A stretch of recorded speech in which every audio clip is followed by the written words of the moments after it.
Bonjour et bienvenue à tous. Waouh, nous sommes rendus à la quatrième journée de ces 21 jours de marathon que nous faisons au pied du Maître. Quatrième jour déjà, le temps passe vite. Le Seigneur nous a secourus, il nous soutient et nous fait venir matin après matin. Est-ce que nous pouvons acclamer le roi des rois en signe de remerciement? Est-ce que nous pouvons acclamer le Seigneur des Seigneurs, l'étoile brillante du matin? Est-ce que nous pouvons lui dire qu'il est Dieu, qu'il est Seigneur, qu'il est celui qui nous, c'est-à-dire qui nous lève de nos lits chaque matin, celui qui relève nos têtes, celui qui nous allume pour pouvoir le célébrer, vivre une vie qu'il adore, vivre une vie qui l'élève et qui l'exalte. Alors, rendons grâce à ce Dieu, célébrons-le. Mon bien-aimé, ne mets pas seulement les applaudissements dans le chat, au-delà de ces applaudissements, que ton cœur exalte de joie, au-delà de ces applaudissements, que ton cœur l'honore, que ton cœur le célèbre, que ton cœur lui dise qu'il est tout pour toi, qu'il n'y en a pas d'autre. Le ciel est son trône, la terre est son marchepied. Il n'y en a pas de plus grand que lui. C'est le Seigneur des Seigneurs. C'est le Dieu tout-puissant et bon. Merci, mon Dieu, mon roi. Merci pour cette grâce que tu nous donnes de nous connecter jour après jour, sans relâche, sans relâcher, sans abandonner. Nous voulons vivre le restant de nos jours, Seigneur, pour t'adorer, pour te louer. Oh, des fois, nous nous disons pourquoi nous n'avons pas rencontré Christ quand on avait 1 an. On aurait vécu le ciel sur terre depuis longtemps. My goodness. Mais Seigneur, le Seigneur dit, il n'est jamais trop tard. Toute chose vient à son temps. Toute chose vient quand, dans le temps de Dieu. Et ça, c'est notre époque. Ça, c'est notre moment bien-aimé. Tu n'es pas connecté ici au hasard. C'est parce que c'est ton moment. C'est parce que c'est ta saison. Alors, rendons grâce à Dieu, à ce grand Dieu puissant et fort qui est notre Papa. Père, nous te bénissons. Nous revenons intentionnellement au pied du Maître. Le Maître, c'est toi. Merci Seigneur, toi qui nous attires à toi.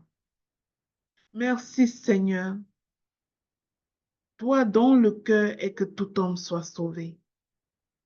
Merci mon Dieu, mon roi. Merci pour ton amour. Merci Seigneur d'être là dans nos vies. Merci pour ta miséricorde infinie. Nous ne sommes pas toujours comme tu veux, Seigneur. Ce qui est mal à tes yeux, nous avons fait. Mais le mal que nous faisons ne diminue en rien ton amour. Ton amour est incommensurable. Ton amour est si grand. Ton amour est merveilleux. Waouh, quel amour. C'est par cet amour que tu as envoyé ton Fils, le Seigneur Jésus-Christ. C'est par cet amour que tu as accepté son grand sacrifice pour nous délivrer du mal, nous délivrer du péché. Père, nous revenons à la maison en vérité parce que nous avons compris que ce qui fonde l'intimité, la véritable fondation de l'intimité, c'est la vérité. Notre vérité, c'est que nous sommes pécheurs. Nous venons à tes pieds tels que nous sommes, te disant, Papa, nous reconnaissons nos torts. Pardonne-nous nos fautes. Pardonne les fautes conscientes et inconscientes. Pardonne les fautes de nos ancêtres qui crient encore aujourd'hui contre nous. Brise tous les liens, nous nous tenons sur le trône de la grâce, sur le sang de Jésus, pour commander que ces liens soient brisés, que toute réclamation soit fermée, que toute voix se taise et que seule la voix de Jésus résonne dans notre vie. Père, en cette quatrième journée, je voudrais accueillir le Saint-Esprit, ton règne ici, au milieu de nous. Bienvenue, Saint-Esprit. Viens prendre toute la place. Viens changer l'atmosphère. Quand tu descends, l'atmosphère change. Viens remplir ton serviteur, le pasteur Cédric, qui va nous enseigner ce matin. Ne le laisse pas nous enseigner de sa propre intelligence, Saint-Esprit, mais prends le contrôle total et utilise-le comme un outil entre tes mains. Merci d'avance, Saint-Esprit, pour tout ce qui sera fait ici aujourd'hui. Merci de glorifier le nom de Jésus en ce lieu, ce matin. C'est dans le puissant nom du Seigneur Jésus-Christ que j'ai prié et nous disons tous Amen. Je te laisse la parole.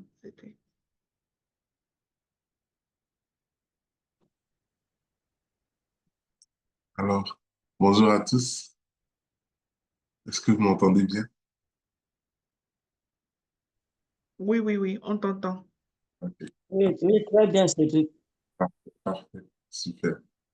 Alors, c'est un plaisir pour moi de vous avoir ce matin, de pouvoir ajouter ma voix euh, pour ces thématiques que nous abordons en ces jours de jeûne. Il y a le premier jour, il a été partagé là justement, où en suis-je réellement avec Dieu? Euh, le deuxième jour, il a été partagé, revenir avec un cœur brisé et humble. Hier, le troisième jour était tout ce qui a pris la place du maître. Et aujourd'hui, je pense que ça va bien s'emboîter avec le message d'hier. Donc, ce qui m'a éloigné sans que je m'en rende compte. C'est là donc que je vais ajouter ma voix aujourd'hui pour partager ce message qui, j'espère, va vous bénir. Qui, j'espère, ma prière, c'est que ce message puisse éveiller des consciences et nous permettre de réaliser ce qui peut nous éloigner de Dieu, et même des fois de manière subtile. Et le fait de prendre conscience de ça, de prendre connaissance de ça, peut nous aider à revenir à Dieu si nous sommes déjà dans un état où nous sommes éloignés, ou encore c'est de prendre garde si on est près de Dieu et prendre garde pour ne pas que ces pièges-là, justement, puissent nous éloigner. Donc, j'aimerais commencer le message de ce matin par un petit témoignage vite fait. Je me rappelle, euh, je me rappelle au début de ma foi, au début, lorsque j'ai découvert la foi chrétienne, le royaume de Dieu, les bienfaits du royaume, lorsque j'ai accepté même Jésus dans ma vie, il y avait une particularité que j'expérimentais à ce moment-là. Et je crois que cette particularité-là, c'est une particularité commune à tous ceux qui sont au début de leur foi et tous ceux qui sont ceux qui naissent de nouveau, en fait, ceux qui sont vraiment au début de leur conversion. Cette particularité-là, c'est le zèle. Un zèle, un feu, c'est-à-dire un zèle qui est marqué par une soif intense de la parole de Dieu, c'est-à-dire c'est quand tu viens de découvrir la foi chrétienne, quand tu viens de donner ta vie à Jésus, quand tu viens de naître de nouveau, c'est comme s'il y a une soif, c'est-à-dire un zèle qui est marqué par une soif particulière de la parole de Dieu, c'est-à-dire quelqu'un qui veut vraiment lire, manger la parole de Dieu, c'est-à-dire tous les jours.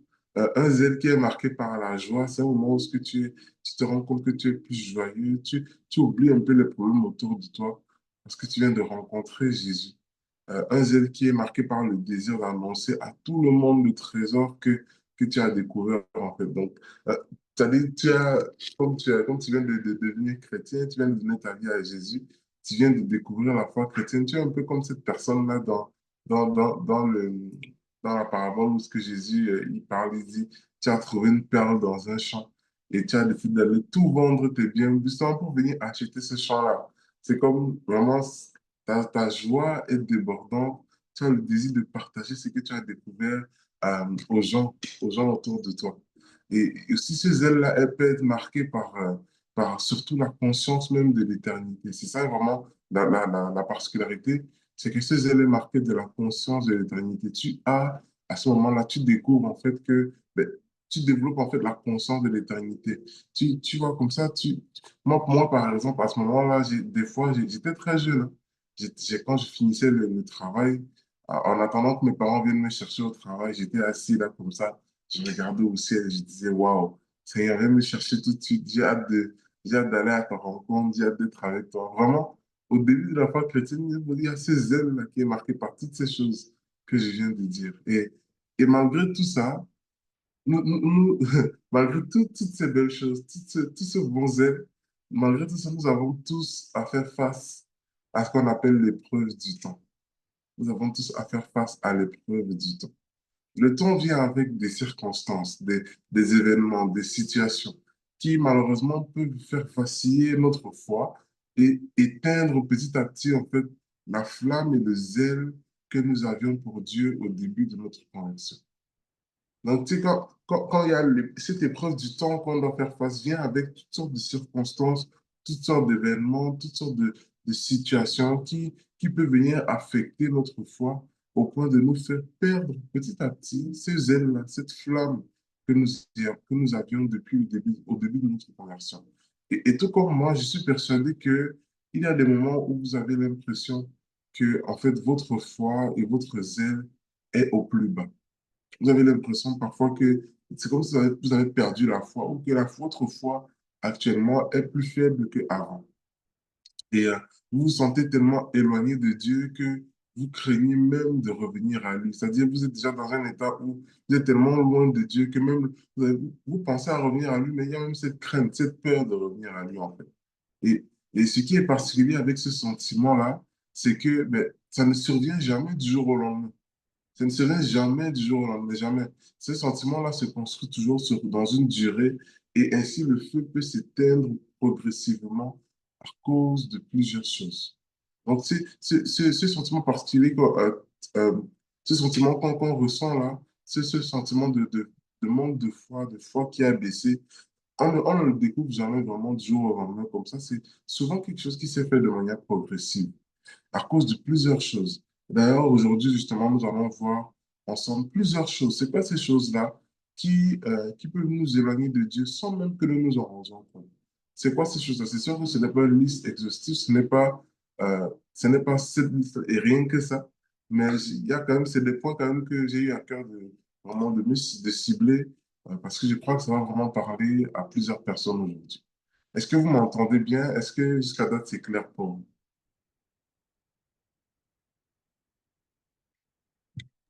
Oui, tout va Ouais, bien. parfait, c'est bon. OK.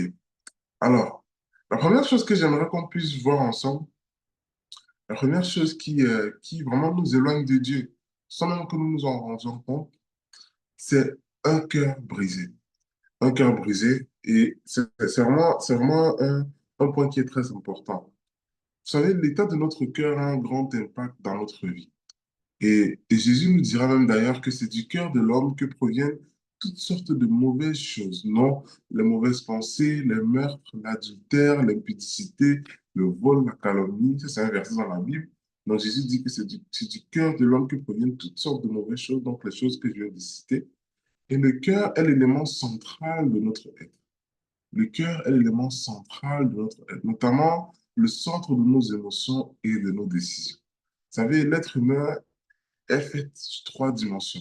Nous avons trois dimensions de notre être, le corps, l'âme et l'esprit. Et lorsqu'on parle du cœur dans la Bible, généralement, quand vous allez voir notamment la définition, si je me souviens bien en grec, quand vous prenez le mot tel qu'il est écrit dans la Bible, le cœur, par exemple, quand la Bible dit euh, de, euh, aimer Dieu de tout votre cœur, Jésus est venu pour guérir notre cœur, Dieu est près de ceux qui ont le cœur brisé. Ce mot cœur-là, en grec, je crois que c'est l'ébab. Et les babes, justement, signifie aussi âme. Donc, c'est pour ça qu'on dit soit un âme blessée ou un cœur blessé.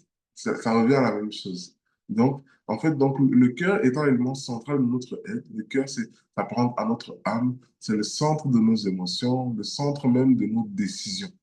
Euh, et lorsque donc notre cœur ou encore notre âme est brisée ou blessée, nous pouvons facilement faire des choix de la chair et non des choix de l'esprit.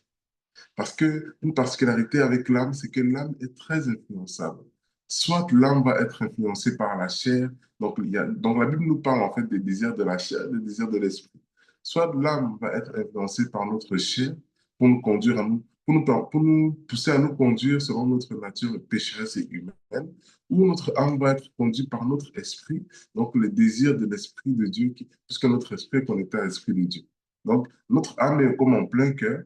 Et des fois, on a souvent tendance à soit être conduit par notre chair, soit être conduit par l'esprit.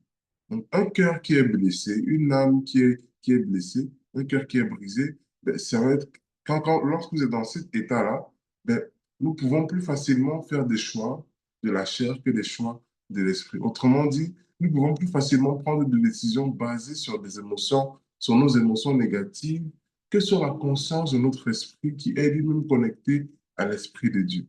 C'est un peu technique, mais j'espère que vous comprenez. Donc, c'est d'ailleurs même ce qui s'est passé, c'est d'ailleurs ce qui s'est passé pour un homme qu'on connaît très bien dans la Bible. C'est pour ça que je vais vous le partager comme ça va permettre de mieux comprendre un peu ce que je suis en train de dire. Le contexte ici, c'est quoi? On va lire la Bible dans Matthieu 26, pardon, versets 6 à 16. Euh, le contexte ici, c'est que en fait, Jésus est avec ses disciples et une femme vient verser un parfum d'une grande valeur à ses pieds et elle nettoie comme les pieds de Jésus avec ce parfum-là, avec ses cheveux aussi, si je me souviens bien. Et euh, on va lire dans Matthieu 26, verset 6 à 16. On va voir un peu qu'est-ce qui se passe dans cette scène-là. C'est quoi la réaction? Portez attention sur la réaction des gens autour de Jésus alors que cette femme-là fait ça. OK? Donc, verset 6 dans Matthieu 26, verset 6, il est dit, comme Jésus était à Béthanie, dans la maison de Simon le lépreux, une femme s'approcha de lui tenant un vase d'albâtre qui renfermait un parfum de grand prix, et pendant qu'il était à table, elle répandit le parfum sur sa tête. Les disciples, voyant cela, s'indignèrent et dirent, donc là ils se sont fâchés, et dirent, à quoi bon cette perte? On aurait pu vendre ce parfum très cher et en donner le prix, pardon, aux pauvres. Verset 10. Jésus s'en étant aperçu, leur dit, pourquoi faites-vous de la peine à cette femme? Elle a fait une bonne action en mon égard. Car vous avez toujours des pauvres avec vous, mais vous ne m'avez pas toujours, vous ne m'aurez pas toujours. En reprenant ce parfum, en répandant, pardon, ce parfum sur mon corps, elle l'a fait pour ma sépulture. Je vous le dis en vérité, partout où cette bonne nouvelle sera prêchée, dans le monde entier, on racontera aussi en mémoire de cette femme ce qu'elle a fait. Et notez bien ce qui se passe ici. Alors, l'un des 12, appelé Judas Iscariote, alla vers les principaux sacrificateurs et dit, que voulez-vous me donner et je vous le livrerai. Donc, il voulait livrer Jésus. Et ils lui payèrent 30 pièces d'argent. Verset 16, depuis ce moment, il cherchait une occasion favorable pour livrer Jésus. Donc, dans cette histoire, il y a trois compartiments. Il y a le premier compartiment, c'est cette femme qui vient avec un parfum de très grande valeur. Les théologiens s'accordent pour dire que ce parfum-là, ça avait le prix, en fait, ça coûtait, en fait, le salaire d'un an d'un ouvrier. Ça coûtait vraiment le salaire d'un an d'une personne. Imaginez-vous aujourd'hui, je peux dire, par exemple, je peux dire, vous faites 40 000 € par année. Ça, c'est un exemple. Ben, imaginez-vous, vous allez acheter un parfum à 40 000 €. Donc, c'est littéralement le salaire d'un an. Donc, euh, il y a cette femme-là qui a ce parfum-là d'une très, très grande valeur. Et elle vient le répand sur Jésus comme ça. Donc, ce qui se passe, c'est que ben, les disciples, ils sont indignés, ils sont comme, mais attends, ça, c'est du gaspillage. Voilà un parfum comme ça qu'on aurait pu vendre. On aurait eu beaucoup d'argent et ça nous aurait aidé à aider les pauvres. Pourquoi est-ce que tu gaspilles ce parfum-là? Ils sont comme indignés. Ça, c'est la première partie de ce verset. Maintenant, il y a la deuxième partie où ce que Jésus va leur répondre. Jésus va dire, mais attendez, pourquoi est-ce que vous méprisez cette femme? Ce qu'elle est en train de faire, c'est une bonne action. De toute façon, vous aurez toujours les pauvres avec vous. Vous allez toujours en avoir. Que vous preniez ces 40 000 € maintenant pour les aider, maintenant, demain, il y en aura toujours des pauvres. Mais moi, je ne serai pas toujours là. Donc, cette femme est en train de faire quelque chose de bien. Laissez-la. Et d'ailleurs, même Jésus vient encenser cette femme. Jésus vient là l'élever. Jésus dit, d'ailleurs, même Dieu, non seulement arrêtez de l'indigner, mais sachez ceci, partout où cette bonne nouvelle partout où cette bonne nouvelle sera prêchée, pendant le monde entier, ce que cette femme vient de faire sera aussi annoncé. On racontera aussi ce que cette femme vient de faire. Donc, Jésus est en train d'élever cette femme. Il dit partout, on va annoncer la bonne nouvelle, on va aussi annoncer ce que cette femme a fait. Donc là, imaginez-vous, mettez-vous un peu à la place des disciples. Vous êtes indigné par rapport à une situation. Jésus vous dit que vous êtes dans l'erreur. Puis en plus, Jésus élève la personne contre qui vous êtes indigné. Et c'est ce qui se passe ici. Ben, les autres disciples, ils se sont dit, ah, on va obéir à Jésus, bon, c'est correct. Mais il y en a un que ça ne l'a pas laissé, c'est Judas. Il a vraiment gardé ça dans son cœur. Et puis, regardez ce qui se passe. Donc, on va lire dans verset 13 encore. Je vous le dis en vérité, partout où cette femme, partout où cette bonne nouvelle sera prêchée, dans le monde entier, on racontera aussi en mémoire de cette femme ce qu'elle a fait. Et puis, maintenant, regardez ce qui se passe au verset 14. Ça dit, alors l'un des 12 appelé Judas alla vers les principaux sacrificateurs et demanda combien est-ce qu'ils peuvent le donner pour trahir Jésus. Donc, vous voyez ici qu'il y a une corrélation entre le fait que Jésus a repris les disciples et a élevé cette femme, et il y a une suite logique avec ce que Judas vient de faire. Parce que la Bible dit au verset 14, alors, c'est alors que Jésus a fait telle affaire, alors que Jésus a élevé cette femme, alors que Jésus a repris les disciples, que Judas, il est parti pour chercher comment trahir Jésus. Donc, on peut déduire de ce passage que Judas avait probablement un problème de cœur. Il était probablement blessé par ce que Jésus venait de faire, en fait. En fait, peut-être que Judas avait des blessures et c'est venu éveiller peut-être un sentiment de rejet. Peut-être que Judas se sentit rejeté. C'est-à-dire, il était indigné par rapport à cette situation. Mais Jésus l'a repris. Jésus a même dit, cette femme-là, on va annoncer, c'est-à-dire, pas tant on va annoncer la bonne nouvelle, ce que cette femme vient de faire, on l'annoncera aussi. C'est comme si on vient d'élever cette femme. Et c'est comme si Judas, en fait, dans sa perception, c'est comme si Jésus vient de le rejeter pour élever cette femme. Ils se sentent peut-être rejetés. C'est des intuitions théologiques quand on étudie un peu cette situation. Donc, on peut déduire peut-être que Judas était blessé dans son cœur. Judas était comme, attends, hein, comment cette femme peut être élevée alors que, bon, je vais aller trahir Jésus. Il était tellement, c'est-à-dire, il était tellement blessé dans son cœur. Il était indigné. Il était indigné, il était frustré. C'est-à-dire, il avait toutes ces mauvaises émotions-là dans son cœur, ce qui l'a poussé à aller trahir Jésus. Donc, c'est comme ça que, en ayant ce sentiment de rejet, cette indignation, cette frustration, peut-être cette colère, cette blessure dans son cœur, il a ouvert la porte à l'ennemi qui est rentré dans son cœur, puis, et c'est comme ça qu'il a été conduit à aller trouver une façon de trahir Jésus. C'est comme ça. Cette histoire nous ramène à nous-mêmes et nous conduit à faire face, à faire en fait une introspection envers nous-mêmes, à faire face à nous-mêmes, à faire face à nous-mêmes et à nous faire faire une introspection de notre cœur. Donc, et ça nous pousse justement à nous poser des questions, justement, quelles sont les blessures que je garde dans mon cœur depuis des années? Quelles sont les blessures que tu gardes dans ton cœur depuis des années? Ces blessures sont des portes d'accès de l'ennemi pour t'éloigner de Dieu. Et d'ailleurs même, est-ce que peut-être tu as la blessure de l'abandon? Tu as la blessure de l'abandon, tu as été abandonné peut-être par tes parents. Donc tu ne crois pas que Dieu peut être ton père parce que déjà ton père physique ici t'a abandonné, ta mère t'a abandonné. Tu ne penses pas que Dieu peut jouer ce rôle dans ta vie. Peut-être que tu as la blessure du rejet. Peut-être que justement avec cette blessure-là, tu sers à l'église, mais on a toujours tendance à mettre en avant les autres et pas toi. On a toujours tendance à mettre en avant le service des autres et pas le service que toi tu fais depuis des années. Et de ce fait, tu te sens rejeté et tu n'as même plus envie d'aller à l'église. Tu es blessé. Est-ce que peut-être tu as la blessure de trahison?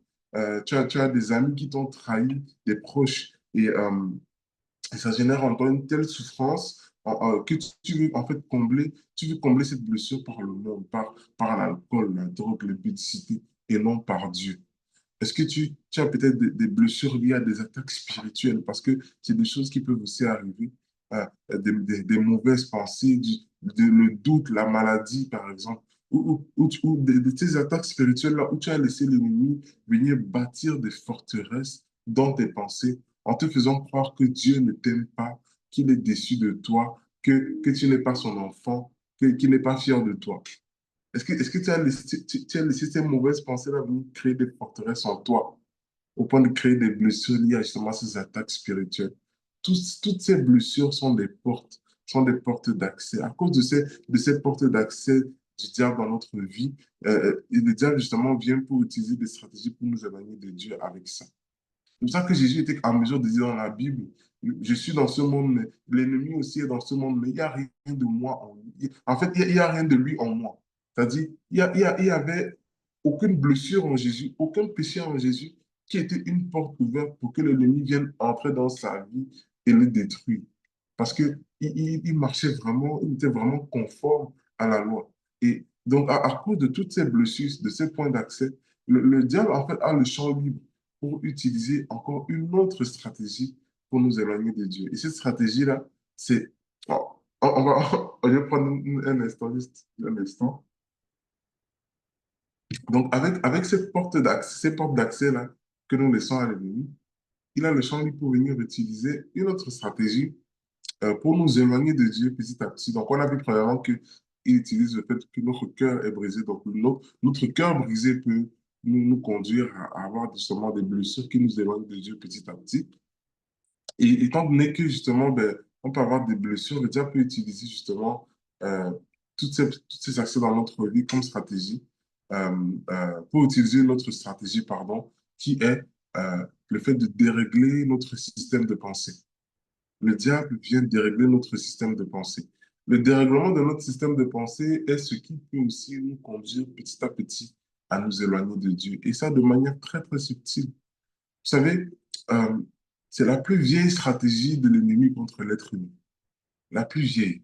Et on peut la voir justement à l'œuvre dans le jardin d'Éden, au début de l'humanité. Dans le jardin d'Éden, alors que Dieu a créé Adam, il a créé Ève à son image et à sa ressemblance, et qu'il leur a donné leur mandat sur la terre qui est de se multiplier, de dominer, et qu'il leur a donné une seule règle. Vous pouvez manger de tous les fruits de ce jardin, sauf le fruit de cet arbre-ci, en fait. Et quand Dieu a donné cette règle-là, l'ennemi maintenant va venir tordre la parole de Dieu, va venir tordre l'instruction de Dieu et tromper Ève et Adam. Et en leur faisant croire justement qu'en mangeant le fruit que Dieu les a interdit de manger, ils vont devenir comme Dieu. Pourtant, ils avaient déjà été créés à l'image et à la ressemblance de Dieu. C'est un peu particulier. L'ennemi est venu en fait empoisonner le système de pensée d'Adam et Ève en semant la confusion et le doute par rapport à qui ils étaient déjà. C'est comme ça qu'il a réussi à les faire tomber. Et comment est-ce qu'il fait ça? Il rentre d'abord dans la tête, il vient dérégler ton système de pensée. Et c'est en faisant ça justement que vous allez voir que après avoir péché, qu'est-ce qui se passe? Dieu vient dans le jardin, il cherche Adam et Ève, mais Adam et Ève vont se cacher. Ils vont se cacher.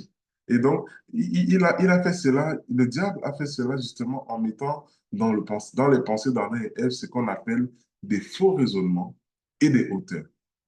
Et on voit ces deux points-là dans le verset 2 Corinthiens 10, verset 4 à 5, où il est dit, car les armes avec lesquelles nous combattons ne sont pas charnelles, mais elles sont puissantes par la vertu de Dieu pour renverser des forteresses.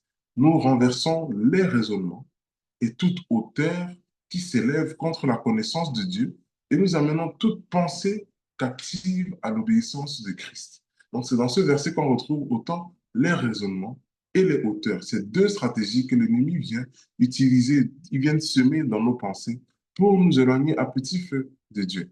Maintenant, c'est quoi les faux raisonnements concrètement? Les faux raisonnements et les hauteurs, c'est deux concepts qui sont totalement différents, mais qui amènent au même but. Okay? Premièrement, les faux raisonnements. Les faux raisonnements, c'est en fait toutes les bonnes raisons que l'ennemi sème dans tes pensées afin que tu ne puisses pas obéir à la parole de Dieu. Toutes les raisons valables que l'ennemi vient te donner dans tes pensées pour te convaincre de ne pas obéir à la parole de Dieu, pour te pousser à ne pas pratiquer la parole de Dieu. Par exemple, tu vois toutes ces pensées, toutes ces voix intérieures qui viennent, par exemple, qui peuvent te dire, si tu n'acceptes pas de coucher avec cette personne avant le mariage, il va te laisser tomber et en choisir une autre. Ces voix vont venir te dire, si tu ne te donnes pas à lui ou à elle, tu vas rester célibataire et finir seul. Ou encore, c'est normal que tu tombes dans le péché. Tu es faible. Jésus n'a-t-il pas dit que l'homme est bien disposé, mais la chair est faible? D'autres voix intérieures vont venir te dire, ne lis pas ta Bible aujourd'hui, de toute façon, tu es très fatigué. D'autres vont venir dire, ne prie pas. De toute façon, ta mère prie déjà pour toi à ce sujet. Ça ne sert à rien que tu pries. Non? Toutes ces voix, en fait, intérieures qui semblent être des bonnes raisons valables, physiquement parlant, mais en vrai, ce sont des faux raisonnements. Toutes ces raisons pas valables, justement, que l'ennemi vient mettre dans ta tête pour te pousser à ne pas obéir à la parole de Dieu. Ça, c'est ce qu'on appelle les faux raisonnements, des raisonnements qui sont trompeurs. Maintenant, c'est quoi les hauteurs? Les hauteurs, c'est totalement différent, mais ça amène au même but. Les hauteurs, c'est toute voie intérieure qui te pousse à désobéir à Dieu sans toutefois qu'il y ait de raison. C'est-à-dire, par exemple, tu te lèves un bon matin comme ça, euh, tu n'es pas joyeux. C'est comme on dit souvent que tu t'es levé du mauvais pied. Tu vois, tu te lèves un matin, tu es en colère. Tu ne sais pas pourquoi. En fait, tu n'as aucune raison d'être en colère. Tu te lèves seulement, tu es en colère. Tu n'arrives pas à être joyeux alors que la parole de Dieu dit soyez joyeux en tout temps. C'est-à-dire, tu te lèves seulement le matin, ta joie est partie. Tu deviens en colère, tu deviens irritable sans aucune raison. L'ennemi est venu s'aimer quelque chose. Tu te mets par exemple à haïr les autres sans raison. Soit quelqu'un qui est là, tu ne l'aimes pas. Ça nous est déjà tous arrivé de voir quelqu'un, on ne connaît peut-être pas la personne, la personne ne nous a pas fait du mal, on n'a même pas trop parlé avec la personne, mais sa tête, on ne l'aime pas. Ça dit, c'est comme si tu n'aimes juste pas la personne. Tu n'aimes pas la personne.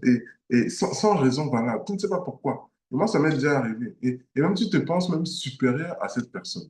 Ou encore, ben, un autre type de hauteur, c'est quand, par exemple, tu refuses, par exemple, de demander de l'aide quand ça va mal spirituellement. Tu es quelqu'un qui est un peu plus solitaire, tu te sens un peu supérieur, tu as honte même d'aller chercher de l'aide, de dire que oh, ça va pas, j'ai besoin d'aide.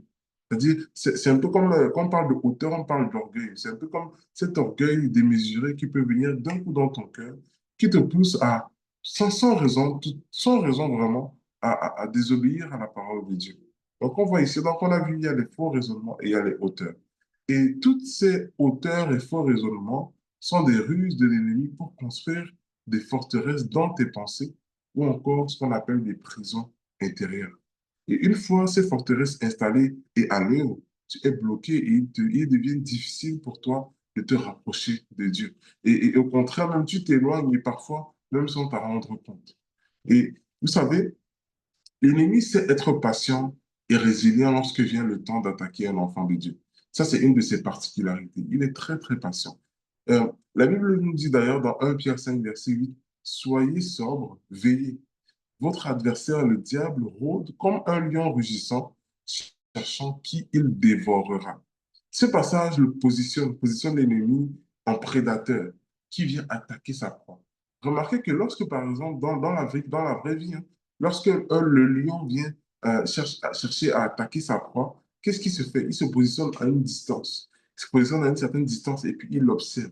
Il observe, il rôde. C'est-à-dire, il rôde, il observe la proie qu'il a déjà ciblée et lorsque le temps est favorable, lorsque la proie est peut-être dans une distraction, lorsque la proie est peut-être distraite par quelque chose, là maintenant, le lion va venir attaquer ça au moment convenable. Le diable, il est patient. C'est un peu une des caractéristiques de l'ennemi. Donc, ne t'attends pas seulement à ce qu'il vienne te frapper d'un coup dans ta vie à n'importe quel moment. Non. Écoute, voici deux manières que le diable utilise pour nous faire perdre la foi. C'est très important. Le premier moyen, c'est quoi? C'est le coup dur. Le coup dur, c'est quoi? C'est par exemple, tout va bien dans ta vie. Spirituellement, ça va. Tu es proche de Dieu, tu sers à l'église, tu lis ta Bible tous les jours, tu pries. Physiquement, ça va bien, tu es en santé, il n'y a pas de problème. Mentalement, ça va aussi, tu es en paix. Tout va bien au travail, financièrement, tout va bien, la famille est correcte. Vraiment, il n'y a pas vraiment de problème. Peut-être des petits trucs à gauche, à droite, mais majoritairement, tout va bien dans ta vie, tu ne peux pas te plaindre. Et boum, d'un seul coup, boum, une situation difficile arrive.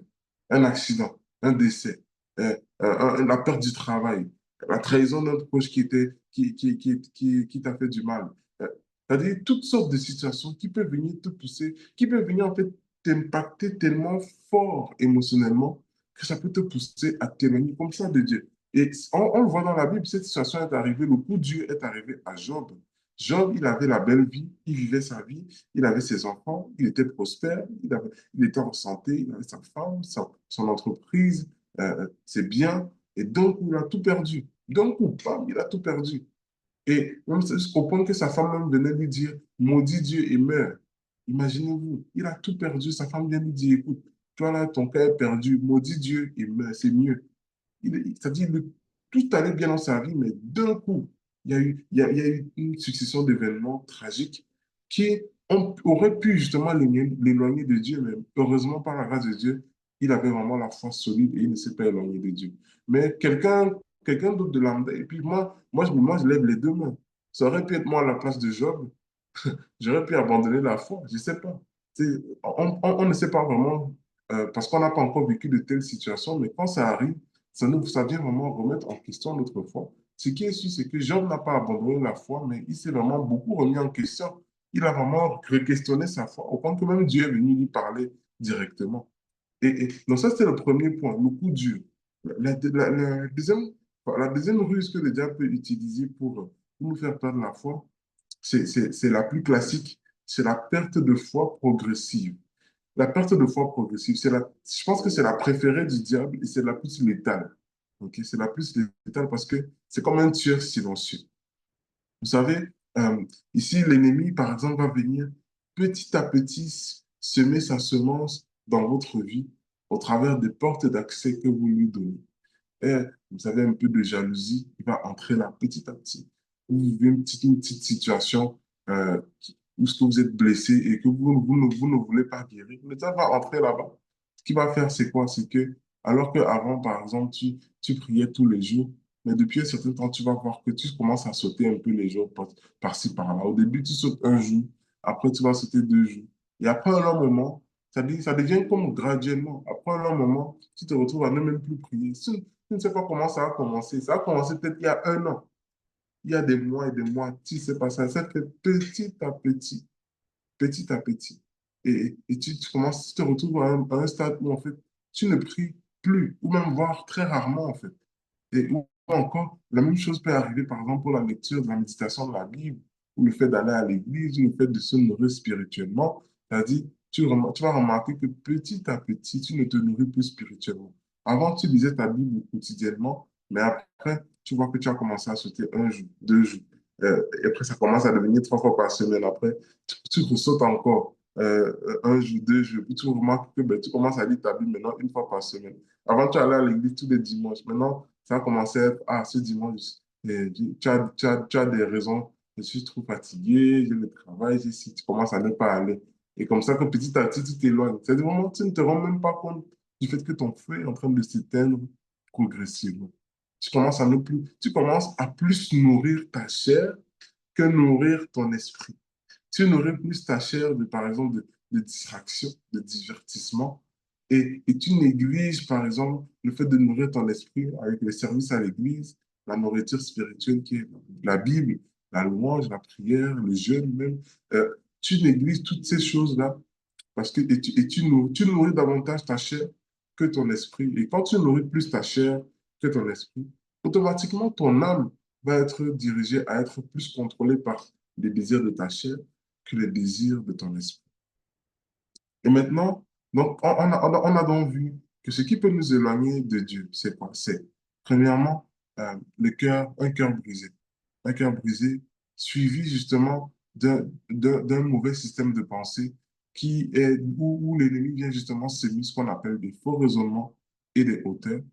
Euh, et maintenant, comment est-ce qu'on peut revenir à Dieu lorsqu'on constate qu'on s'est éloigné? Comment est-ce qu'on peut revenir à Dieu lorsqu'on constate que oui, ben, à cause de mes blessures, vraiment, j'ai laissé un accès à Dieu et je me suis éloigné. Euh, Comment est-ce qu'on peut revenir à Dieu lorsque on réalise que, ah ouais, vraiment, je remarque qu'avant, j'étais vraiment plus près de Dieu, mais aujourd'hui, je sens que je suis un peu plus loin. Euh, Vous savez, il n'y a pas de recette secrète. J'aurais aimé venir vous donner une recette secrète ou vous donner un médicament miracle. Non, il n'y a pas de recette secrète. Il n'y a pas de recette miracle. Il n'y a pas de pilule magique. La vie chrétienne n'est pas une religion. N'est pas une religion où on doit suivre des rituels pour le bonheur de la divinité en qui on croit. Non. La vie chrétienne, la véritable vie chrétienne, c'est une histoire de famille. C'est Dieu avec ses enfants. C'est Christ avec l'épouse. C'est donc ici, en fait, on parle de relation. La véritable vie chrétienne, c'est une question de relation, de relation familiale. Et la base de toute bonne relation, c'est la communication. Aussi simple. Là où il n'y a pas de communication, il n'y a pas de relation. Si tu ne parles pas à quelqu'un, tu n'es pas en relation avec elle ou avec lui. Donc, là, la base de toute bonne relation, c'est la bonne communication. De ce fait, si tu te sens loin de Dieu aujourd'hui, c'est que forcément, il y a un problème au niveau de votre communication entre vous. Alors, reviens communiquer avec lui. Jésus nous partage dans la Bible l'histoire d'un homme qui s'est éloigné de son père. S'est éloigné de son père et qui, à la fin de l'histoire, est revenu à la maison.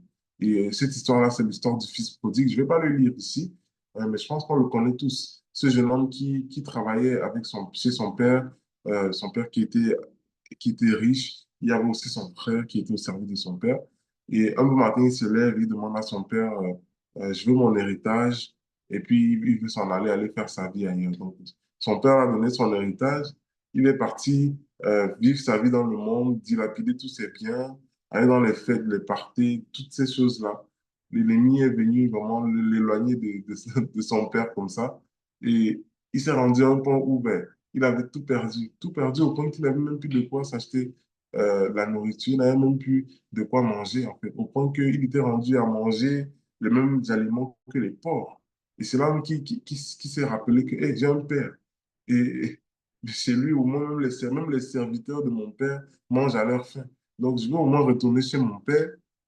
Au- je sais qu'il peut-être il va pas me pardonner, mais au moins, je vais retourner chez mon père pour demander ne serait-ce qu'à être un de ses serviteurs là-bas. Et alors, avec un cœur, vraiment, il retourne chez son père. Et là, on voit maintenant la fin de l'histoire. Son père vient, son père l'aime, son père le pardonne, son père est fier de le voir. Son père dit que mon fils qui était perdu est maintenant retrouvé. Et puis son père le donne un nouveau vêtement et vraiment fait, en tout cas, fait la fête pour lui. Et que son père est content de revoir son fils. Et toute cette histoire-là du fils prodigue, en fait, c'est un peu comme un canevas que Jésus nous donne pour comment revenir à Dieu, en fait, lorsqu'on s'est éloigné. Vous savez, le modèle de reconnexion, le voici. Le modèle de reconnexion avec Dieu se fait en trois étapes. Premièrement, tu dois reconnaître ton état. Reconnaître ton état, prendre conscience que tu t'es éloigné. Comme le fils prodigue, euh, euh, réalise où est-ce que tu en es. Réalise que je me suis vraiment éloigné de mon père. Réalise que tu as commis un péché en t'éloignant de Dieu et en vivant à fond les plaisirs de ce monde qui, tu vois, aujourd'hui, ont des conséquences dans ta vie. Réalise l'état dans lequel tu te trouves, prends conscience que tu t'es éloigné de Dieu. Une fois maintenant que tu prends conscience que tu t'es éloigné de Dieu, ça c'est l'étape 1, tu passes à l'étape 2, qui est quoi? Retourne vers ton Père avec un cœur d'humilité et de repentance. Vous savez, le fils prodigue, quand il retournait chez son père, il ne retournait pas en état orgueilleux comme lorsqu'il est parti. Lorsqu'il partait, il partait avec l'orgueil, il partait avec des hauteurs, des faux raisonnements, comme on disait tout à l'heure. Il partait avec des faux raisonnements de l'ennemi qui lui disait, tu vois, toi, tu vois, tu mérites plus. Prends l'argent, prends ton héritage, va bâtir ta vie ailleurs, loin de ta famille. De toute façon, tu serais mieux sans eux. C'est littéralement, je pense que ça devait peut-être être ça. Et, ou même des auteurs, c'est-à-dire l'orgueil est venu dans son cœur. Et puis d'un matin, comme ça, il se lève, il dit, OK, moi, je m'en vais. Je vais tout abandonner devant mon héritage, je pars. C'est-à-dire, il est parti avec soit des faux raisonnements ou des hauteurs. Mais à son retour, il revient avec un cœur d'humilité et de repentance. Vous savez, ce qui est bon lorsqu'on s'éloigne de Dieu, on va dire, ce qui est bon, entre guillemets, parce que ce n'est pas bon de s'éloigner de Dieu. Un des bénéfices lorsqu'on s'éloigne de Dieu, c'est que lorsque tu prends conscience de ton état, ça te ramène rapidement à l'humilité. Ça te ramène rapidement à l'humilité. Alors que tu étais peut-être orgueilleux avant, alors que avais de l'orgueil en toi, des faux raisonnements, ben, tu deviens humble. Tu réalises que, ouais, vraiment, j'ai merdé, j'ai vraiment pas fait quelque chose de bien. Et là, donc c'est pour ça que cette deuxième étape, c'est après avoir pris conscience que tu t'es éloigné de Dieu, après avoir reconnu ton état, ce deuxième point, c'est retourne vers ton Père avec un cœur d'humilité et de repentance. La Bible nous encourage à revenir vers Dieu avec un cœur d'humilité, de nous abaisser sous sa main puissante afin qu'il puisse nous élever au moment convenable. La Bible nous pousse vraiment à revenir vers Dieu avec un cœur humble, Un cœur où ce que tu te dis, ah Seigneur, je reconnais que j'ai péché. Un cœur repentant, où tu réalises vraiment que, ah Seigneur, j'ai fait du mal. Pardonne-moi. Donc, viens vers Dieu avec un cœur humble, sincèrement. Maintenant, la troisième étape, c'est quoi? Entretiens le feu. Alors que tu vas revenir vers Dieu, Dieu va t'accueillir. Dieu va prendre soin de toi. Dieu va être avec toi. Maintenant, le troisième point, entretiens le feu. Une fois que tu es revenu à Dieu, entretient ce feu-là par la prière, par la... C'est-à-dire, il faut que tu réinstaures une discipline petit à petit de prière, de méditation de la Bible, de louange, de service à l'Église. Donc, tu dois entretenir le feu parce que ça peut encore s'éteindre. L'ennemi peut encore venir semer des choses. OK? Euh, donc, première chose, reconnais ton état. Deuxième chose, retourne vers ton Père avec un cœur d'humilité et de repentance. Et troisième chose, entretiens le feu. Ok. Dans Jacques 4, verset 8, il est dit, approchez-vous de Dieu et il s'approchera de vous. Nettoyez vos mains pécheurs, purifiez vos cœurs irrésolus. Ça dit ici, approchez-vous de Dieu et il s'approchera de vous. Il dit, ne pense pas que Dieu veut ton mal. Dieu ne veut pas ton mal. Dieu ne veut pas ton mal. Dieu veut que tu t'approches de toi. Quand tu te fais un pas vers lui, il en fait 10. Ok. Approche-toi de Dieu et il s'approchera de toi. Et le verset que j'aime particulièrement pour aujourd'hui, c'est Luc 15, verset 20. C'est la fin de l'histoire du fils prodigue. Luc 15, verset 20, où il est dit, et comme il était encore loin, son père le vit et fut ému de compassion. Il courut se jeter à son cou et le baisa. Et le donna des bisous. Et ce passage est particulier parce que, vous savez, dans l'histoire du fils prodigue, le fils, quand il réalise son état et qu'il se met en route pour revenir à la maison chez son père, en fait, ce verset nous montre que le père de ce garçon-là, de ce fils-là, il n'a pas attendu que le fils vienne à la porte, fait coco, euh, c'est moi, je suis de retour. Non, le père a regardé au loin, il a vu au loin son fils en train d'arriver. Il ne l'a même pas donné la chance d'hésiter parce que le père aurait pu rester là comme ça, attendre que le fils arrive. Il dit, je t'avais dit, hein, je t'avais dit. Non, le père n'a pas fait ça. La Bible dit, il était ému de compassion pour son fils. C'est-à-dire, il n'a pas fait preuve de colère, il n'a pas fait preuve de haine, de frustration. Non. La Bible nous dit, il a vu son fils au loin et il était ému de compassion pour son fils. Moi, je crois personnellement que si cette histoire-là que Jésus raconte est vraiment tu sais, une histoire qui est arrivée, je crois vraiment que euh, le père, là, chaque jour, il devait peut-être regarder par la fenêtre sur le chemin au loin et voir si son fils était en train de revenir.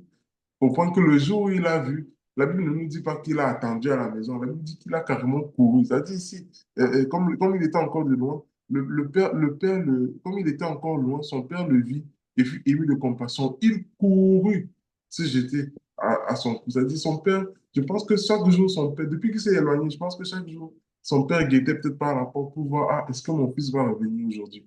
Ah, est-ce que mon fils va revenir aujourd'hui? Et le jour où il a vu, il n'a pas donné l'opportunité de se dire, ah, finalement, peut-être que si j'arrive à la maison là, c'est pas bon, hein, je vais retourner. Non. Alors que le père l'a vu au loin revenir, le père a couru. Donc, si tu fais un pas vers Dieu, Dieu peut en faire 10 vers toi. OK? Donc, ne pense pas que. Jésus, en fait, ne nous dit pas que le père du fils prodigue était en colère contre lui en le voyant revenir à la maison. Au contraire. Euh, euh, donc, rappelle-toi que Dieu est ému de compassion lorsqu'il te voit revenir vers lui. Dieu est ému de compassion. Dieu, ton Père, est ému de compassion pour toi lorsqu'il te voit revenir vers lui, alors que tu t'es éloigné auparavant, alors que tu t'es éloigné de lui. Pour lui, ta vie vaut bien plus que tes circonstances. Ta vie vaut bien plus que les réponses à tes prières. Ta vie vaut bien plus que les blessures qui sont dans ton cœur. Vous savez, des fois, il y a des points qu'on n'a pas abordés. Parfois, la culpabilité peut le sentiment de culpabilité peut être quelque chose qui nous éloigne de Dieu à petit feu. Le fait d'avoir peut-être des prières non répondues peut nous pousser à nous éloigner de Dieu à petit feu. Mais tout ça, ce n'est pas important pour Dieu. C'est-à-dire, je crois personnellement, je ne suis pas Dieu, je crois selon ma connaissance, ma petite connaissance, je crois que au-delà de tes blessures, de tes circonstances, des réponses à tes prières, de toutes ces choses, Dieu croit que ta vie vaut bien plus que ça. Même s'il ne répond pas à ta prière, il t'aime. Même si il ne change pas ta circonstance, il t'aime. Ça ne veut pas dire qu'il ne va pas le faire. Dieu a le pouvoir de le faire et il fait toutes choses bonnes pour ses enfants. OK? Mais peut-être que ce n'est pas aujourd'hui qu'il a décidé de le faire. Peut-être qu'il a décidé de ne pas le faire. Peut-être même pour voir ta foi. Mais sache que ta vie pour lui est beaucoup plus importante. Dieu n'est pas en colère quand tu reviens vers lui. Dieu, peut-être qu'aujourd'hui, là, je parle peut-être à quelqu'un qui a fait vraiment quelque chose de très grave. Tu as dit, tu as vraiment fait quelque chose. Tu sais ce que tu as fait. Et la gravité dépend de chaque personne. Donc, tu sais vraiment ce que tu as fait. Et tu as peur de revenir à Dieu. Non, non, n'aie pas peur. Au contraire, c'est l'ennemi qui te met cette peur en toi. L'amour bannit la crainte, dit la Bible. Ne te laisse pas emporter par cette peur-là. Approche-toi de Dieu. Fais un pas vers lui. Fais un pas vers lui, il va faire 10. Il va te montrer qu'il t'aime. Moi, une des choses que j'aime chez Dieu, c'est que Dieu, quand je m'éloigne et que je reviens vers lui, je ressens son amour. Je sais qu'il m'aime. Dernièrement, je me sentais un peu éloigné de Dieu à cause de toutes sortes de circonstances. Je me sentais un peu éloigné de Dieu. Ma vie de prière, de méditation de la Bible, j'avais à petit feu, ça disparaissait à petit feu. Et un soir, alors que j'avais même pas envie, je suis allé à l'église. Je suis allé à l'église, il y avait un événement à l'église, je suis allé, et c'est là que ça a changé. Je suis allé à l'église, le message du pasteur, où ce qui parlait justement de la prière, de la Bible, de la lecture de la Bible, ça m'a touché. Et ce jour-là, j'ai dit, ah, je vais prendre la décision, je vais lire ma Bible un peu chaque jour encore. Et alors que j'ai pris cette décision de lire un peu ma Bible chaque jour, j'ai vraiment vu Dieu venir dans ma vie. C'est comme si j'étais sec. Il est venu comme un rafraîchi. Vous savez, et il n'y a rien de plus beau. Au-delà, est-ce que mes circonstances ont changé? Non. Est-ce que ma situation difficile a quitté? Peut-être non. Mais je sais que je suis encore plus près de Dieu que je l'étais il y a un mois. Vous comprenez? Pourquoi? Dieu ne m'a pas repoussé quand je suis revenu à lui. Dieu ne m'attendait pas en me disant, pourquoi tu reviens? Pourquoi tu m'as quitté d'abord? Non. Dieu a eu compassion. Il est venu mettre son amour, dire, ah, je suis content de te revoir, mon fils. Donc, vraiment, ne pense pas que Dieu va te culpabiliser. Ne pense pas que Dieu va être en colère contre toi à cause de ce que tu as fait pour t'éloigner de lui. Non. Il s'approche de ceux qui s'approchent de lui. La Bible dit qu'il est près de ceux qui ont le cœur brisé. Et la Bible nous dit de décharger sur lui tous nos soucis parce qu'il lui prend soin de nous. Quand quelqu'un vient avec un cœur, pas orgueilleux, non, parce que l'orgueil, Dieu résiste aux orgueils. Quand tu viens avec un cœur humble, tu dis, ah Seigneur, un cœur authentique, Seigneur, vraiment, j'ai fait ça là, ça m'a éloigné de toi. Pardonne-moi, aide-moi. Quand tu fais ça, il ne te brise pas. C'est-à-dire, Jésus n'éteint pas la braise. Jésus vient alimenter pour que le feu revienne. Jésus ne casse pas la branche. Jésus vient te recoller à lui. Tu comprends? Donc, vraiment, crois vraiment que Dieu est un Père compatissant. Le, Fais taire ces voix, ces faux raisonnements que l'ennemi vient mettre dans tes pensées, qui te disent que Dieu ne t'aime pas, que Dieu est en colère contre toi, que Dieu est fâché contre toi. OK? Fais taire cette voix-là et va vers Dieu avec humilité. Peut-être que oui, Dieu a été touché peut-être par ce que tu as fait, mais l'amour de Dieu triomphe. La compassion de Dieu est au-dessus. Vraiment, mais il faut que tu retournes vers lui avec un cœur humble et repentant et sincère et authentique. OK? Donc, j'aimerais que nous puissions prier ensemble. J'aimerais qu'on puisse prier ensemble. Rappelle-toi que Dieu, comme j'ai dit tout à l'heure, vraiment, ta vie vaut bien plus que tes circonstances. Pour Dieu, ta vie vaut bien plus que tes circonstances. Pour Dieu, ta vie vaut bien plus que les réponses à tes prières, plus que tes blessures. Tout ce qu'il veut, c'est toi. C'est toi et toi seul. Donc, je veux que ce matin, nous puissions prier ensemble. Prions afin de revenir vers le Père. Revenir vers le Père qui a compassion de nous ce matin que tu t'es éloigné de Dieu, tu t'es éloigné de Dieu ces dernières semaines, ces derniers mois, même ces dernières années. Et qu'il y a peut-être quelqu'un ici, là, que ça fait longtemps que tu n'es plus allé à l'église, que tu as abandonné le Seigneur, et tu te dis, ah, je vais peut-être donner une chance à Dieu en venant écouter le message de ce matin. Peut-être que c'est ton cas. Et vraiment, Dieu veut utiliser ça. Tu as fait un pas, Dieu va en faire 10. Donc, il est ça qui te parle à ton cœur. Comme ça, je prie vraiment que le Saint-Esprit puisse venir convaincre ton cœur et te remplir ton cœur de son amour. D'ailleurs, on va prier ensemble, c'est ma prière. Si tu t'es éloigné de Dieu, si tu sens que tu es loin de Dieu présentement, prions ensemble. Parce qu'à vrai dire, nous avons tous une certaine distance avec Dieu dans notre vie, et même moi aussi. Père Seigneur, on prie ce matin, Père, que déjà pour te remercier, on vient avec une attitude de reconnaissance, de gratitude. Te remercier, Père, pour ton amour. Te remercier, Père, pour ta paix. Te remercier, Père, pour la compassion que tu as en notre égard. nous qui sommes tes enfants? Qui suis-je, Père? Qui sommes-nous pour que tu puisses poser ton regard sur nous? Qui sommes-nous, Père, nous les humains, pour que tu puisses, Seigneur, nous aider à ce point? Je lui dis que tu as tant aimé le monde. Tu as tant aimé le monde que tu as donné ton Fils. Seigneur, pour nous, pour moi, tu as donné ton Fils. Ce qui t'était le plus cher, tu t'es donné toi-même. Éternel, merci. Merci pour ton amour. Précieux Saint-Esprit, en ce matin, je veux prier pour quelqu'un qui s'est éloigné du Père. C'est quelqu'un qui s'est éloigné du Père. Je prie vraiment que cette personne qui s'est éloignée, alors qu'il est, ou elle est venue ce matin, Père, pour entendre, Seigneur, ce message, je prie vraiment que tu puisses venir convaincre son cœur, parler à son cœur et remplir son cœur de l'amour de Dieu, de l'assurance que Dieu l'aime, de l'assurance que Dieu a compassion d'elle, de lui, Père, et que vraiment aujourd'hui puisse marquer le jour du retour de ce fils, de cette fille à la maison. Je prie que vraiment que, comme ce père, le père du fils prodigue, a vu son fils au loin revenir, qu'il a couru vers lui, se jeter à son cou pour lui donner des bisous. Vraiment, je prie que ce sentiment d'amour que tu dégages dans le cœur de tous et chacun ici qui sont éloignés de toi, puisqu'on puisse être comme ces bisous, Père, que ce père donnait à son fils qui revenait au loin. Vraiment, je déclare au nom de Jésus que tout faux raisonnement, toute hauteur, toute parole, tout mensonge que l'ennemi est venu semer dans les pensées de cette personne pour s'éloigner de toi, je déclare que ces voix se taisent au nom de Jésus et que ta voix, Saint-Esprit, puisse prendre de l'ampleur, que ta voix, Saint-Esprit, ta voix d'amour, ta voix de direction, ta voix d'instruction, ta voix de correction, ta voix de douceur puisse venir parler plus fort que ces voix et ces faux raisonnements et hauteurs de l'ennemi. Je prie pour tous ceux qui ont des blessures intérieures, des blessures de rejet, d'abandon, de trahison, toutes ces choses, toutes ces blessures dans leur cœur qui ne sont pas guéries. Je déclare au nom de Jésus une guérison spirituelle, une guérison surnaturelle ce matin. Je déclare que tout cœur blessé, tout cœur brisé, alors que tu es proche de ceux qui ont le cœur brisé, je déclare la guérison. Je déclare la guérison surnaturelle des cœurs qui sont brisés. Je déclare que toutes les portes de blessures ouvertes à l'ennemi puissent maintenant se fermer ce matin au nom de Jésus-Christ et que Père, vraiment, en ce jour, nous puissions revenir à toi. Revenir à toi qui a un cœur compatissant en notre égard. Revenir à toi, Père, qui nous aime. Merci pour ton amour. Père, nous n'aurons pas les mots, nous n'avons pas les mots nécessaires pour te remercier pour l'amour que tu as pour nous, l'amour que tu as pour chacun d'entre nous, malgré nos fautes, malgré nos erreurs. Aide-nous, Père. Aide-nous à pouvoir prendre conscience de ton amour et à ne plus, Seigneur, nous éloigner de toi. Aide-nous à entretenir le feu par la prière, le feu par la méditation de ta parole, le feu par la louange, le feu par le service à l'Église.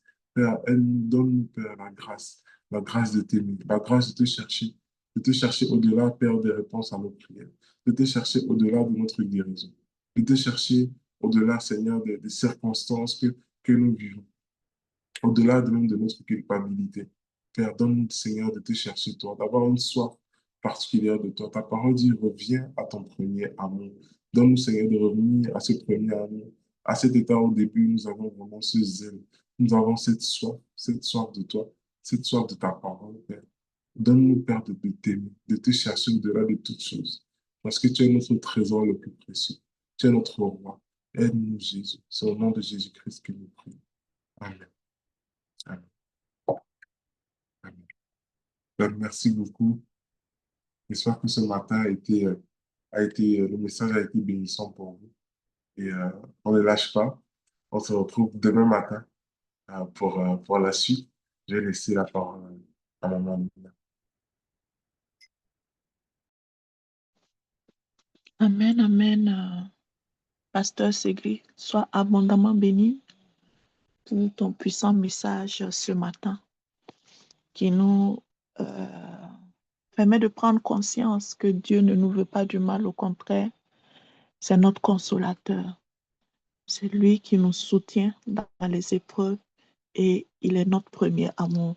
Il nous permet de revenir toujours nous humilier devant sa face. Donc, nous allons faire ce petit temps de louange et pour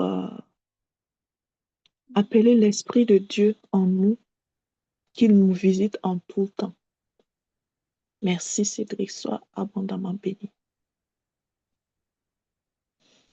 Esprit de Dieu,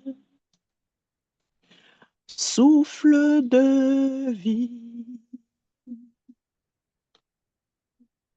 Esprit de Dieu, souffle de feu,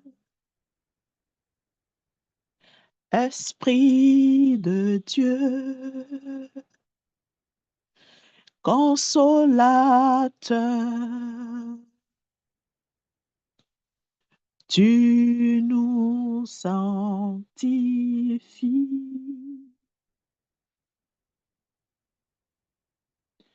Viens, Esprit, viens en nos cœurs. Viens, Esprit, nous visiter. Viens, Esprit, nous vivifier. Viens, nous t'attendons.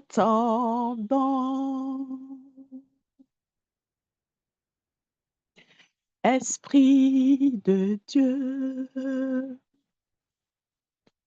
souffle de vie, Esprit de Dieu, souffle de feu, Esprit de Dieu, consolateur, tu nous sanctifies.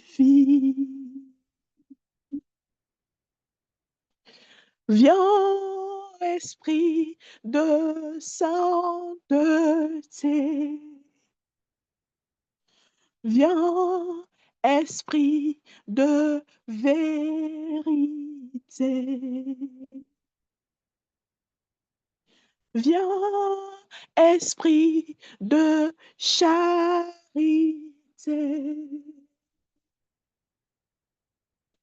Viens, nous t'attendons. Esprit de Dieu, souffle de vie, Esprit de Dieu, souffle de feu, Esprit de Dieu, consolateur, tu nous sanctifies. Oui, Esprit de Dieu, viens nous sanctifier. Viens nous rassembler là où nous sommes dispersés, dans notre âme, dans notre esprit. Toi, tu viens nous rassembler. Dans notre corps, tu viens nous rassembler. Parce que tu nous veux dans l'unité. Tu nous veux dans ton amour. Tu nous veux être vrai. Merci, Saint-Esprit. Viens, Esprit, nous rassembler. Viens, Esprit, nous embraser. Viens, Esprit, nous recréer. Viens, nous t'attendons. Esprit de Dieu, souffle de vie. Esprit de Dieu, souffle de feu, Esprit de Dieu, consolateur, tu nous sanctifies.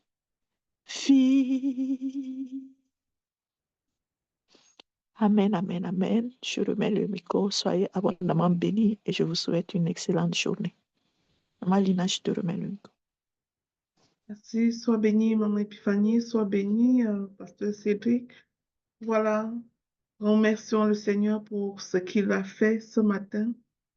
Je pense qu'il est allé nous chercher et nous tendre à nouveau sa main alors que nous décidons de retourner au pied du Maître. Merci à tous ceux qui ont pris part à cette session. Et s'il y a quelqu'un qui avait un témoignage ou quelque chose à dire.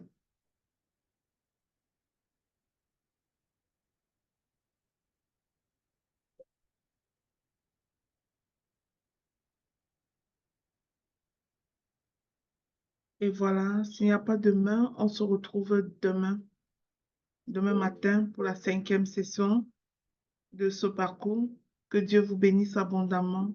Suivez les consignes spécifiques qui ont été données pour notre temps de jeûne, pour notre journée. Écoutez le pain matinal, faites des proclamations, méditez la parole de Dieu. Ne faites pas des grèves de faim, faites véritablement un jeûne, pas une grève de faim. Donc, pour que ce ne soit pas une grève de faim, il faut remplacer ces choses qu'on ne consomme pas par la parole de Dieu. Vas-y, bien-aimé, et nourris-toi de la parole de Dieu tout au long de la journée. Soyez bénis.